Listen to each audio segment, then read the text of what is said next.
This is the Life is Easy, Life is Good video blog, and this is the 18th video. I just wanted to take a time out from commenting on some of the spiritual principles that I feel like have given me the ability to enjoy my life and love my life, just to comment on the recent tragedy of the shooting in Charleston, South Carolina on Wednesday. And I ask myself, when you hear about tragedies like this, I usually try to refrain from commenting on national news just because it stirs up a lot of heated debate, from police shootings or any, mass shootings that happen, or any controversial issues that may come up in the news. I usually try to refrain from commenting on them just because there's so many different opinions and everybody has an opinion. And I think it just divides the country and divides us as a race of humans. And so I only wanted to make this comment real quick and then just leave it at that, is that, there is good in every situation, even tragic situations. Even in my own personal tragedy, I have seen good things actually come out of that. And although we can't as humans wrap our head around why something terrible like this might happen, I've already started to hear amazing things happen as a result. I've heard the son of a victim actually express love to Dylann Roof, who is the shooter or the suspect, and also another lady of the church just expressed her forgiveness towards him.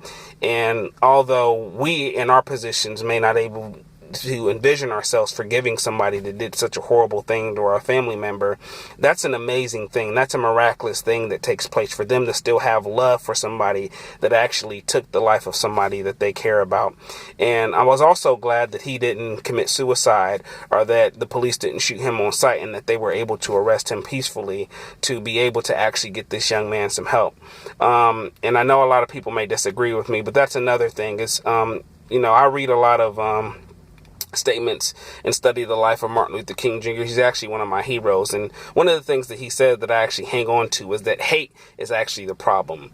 The person that commits hateful acts is not the problem. So if you hate the person that has committed a hateful act against you, then you're actually continuing the problem. The only solution for hate is love.